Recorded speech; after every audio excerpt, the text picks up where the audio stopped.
Hi, everybody. Welcome. I'm Maggie Martin. I'm the senior editor here at BlogPaws, and I'm joined today with Jessica Shipman. She is one of the 2016 BlogPaws speakers, and she is speaking about WordPress, something I know I can certainly learn more about. So, Jessica, thank you for being here and for sharing your time with us. Yeah, well, thanks for having me.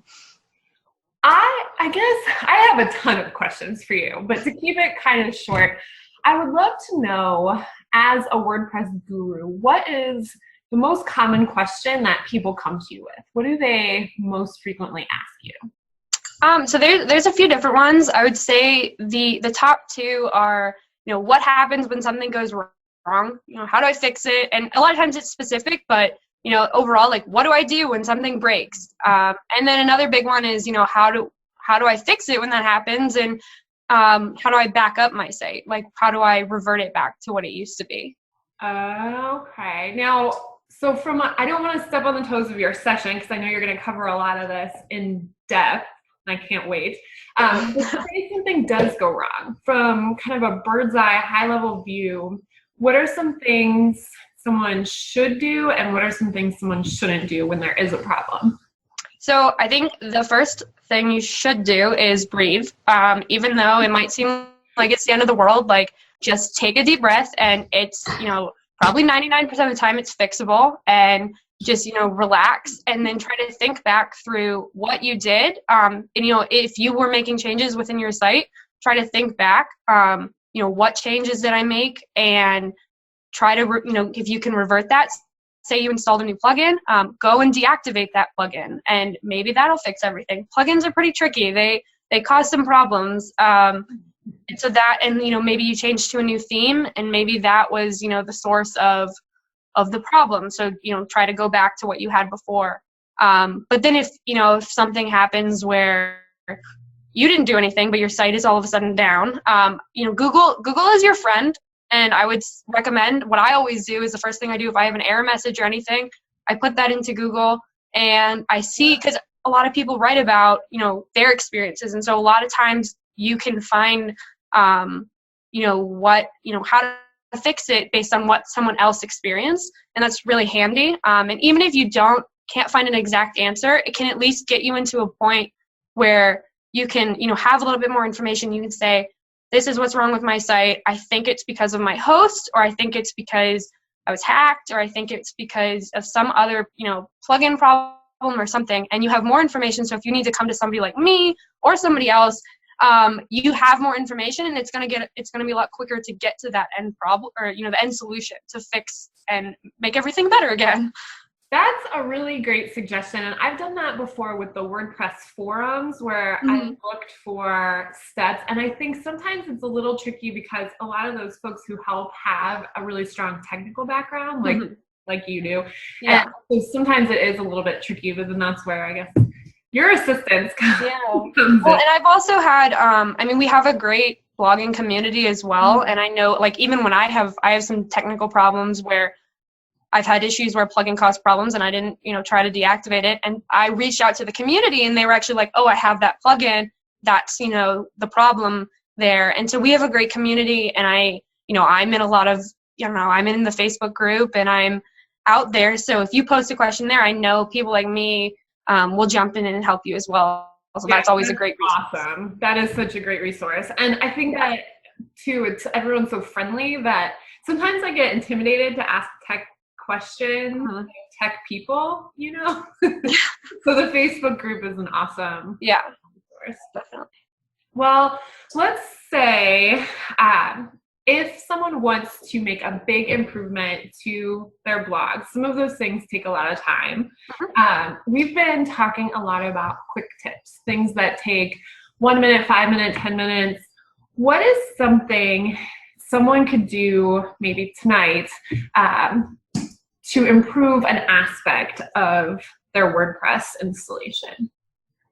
So one of the major things that people are afraid of with having their own website is getting hacked. And WordPress has had some issues in the past. And so one quick tip is to change your your overall username is that can control your whole site. Don't have that be admin. And I know a lot of us don't, but if you do, it's a good time. It takes, 10 minutes to go in and create a new account, and have it be something creative, have it be something that no one would guess, but that you can remember. Not your name. That's my lesson. Yeah, exactly. And that, that's the first attempt. That's what the first thing that hackers try to do. They try admin, and then they try admin as the password. And unfortunately, there are a lot of sites out there that still leave that, and they can get in.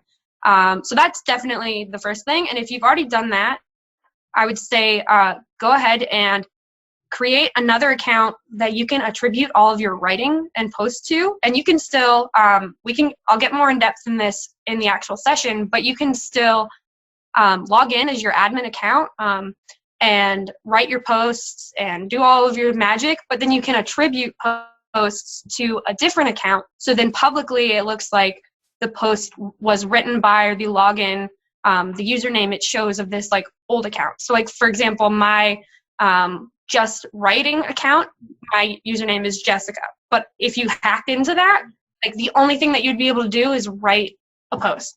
And so that's a really you won't even yeah. Okay, gotcha. So sure, now that I've given you that, you could try to hack in and you could write a whole bunch of posts for me, and that would be absolutely great.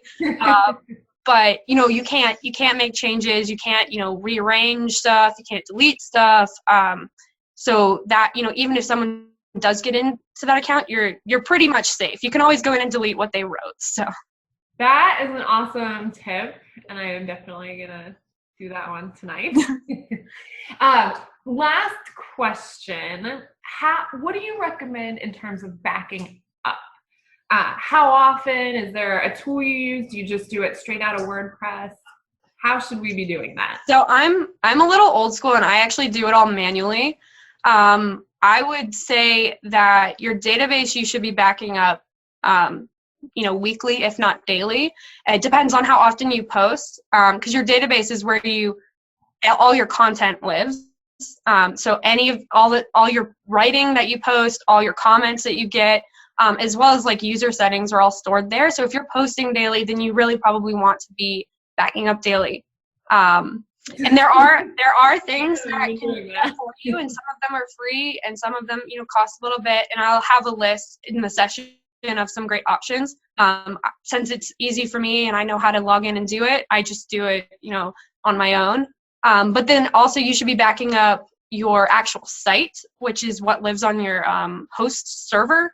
So you should be backing up your photos and anything else you might upload to the site, and that also contains plugin code files and theme code files, and you just want to back that up. And I don't do that quite as often. I probably do that once a month, just because I know I have those photos, so I can always replace them.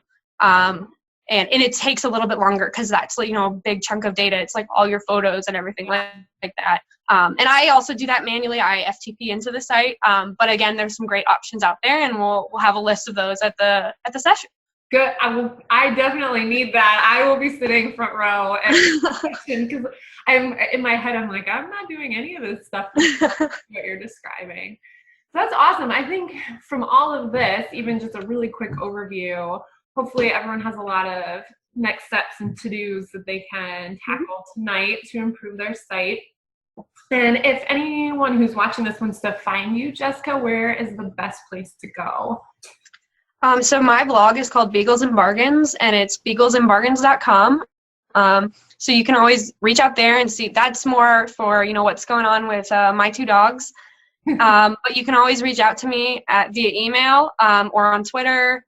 It's Jessica at Beagles and Bargains if you want to shoot me an email. If you have any more questions, either leave them in the comment section here, or send me an email and let me know, because I'm working on crafting that session, and I want it to really be catered to the people that are going to be there. So I want to know what questions everybody has.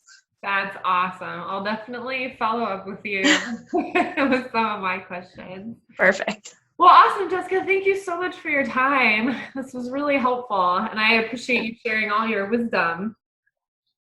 Thank you. I'm excited for the conference. Yeah, I'll see you in a month. Yeah. All right. Thank you so much, and thanks for watching, guys.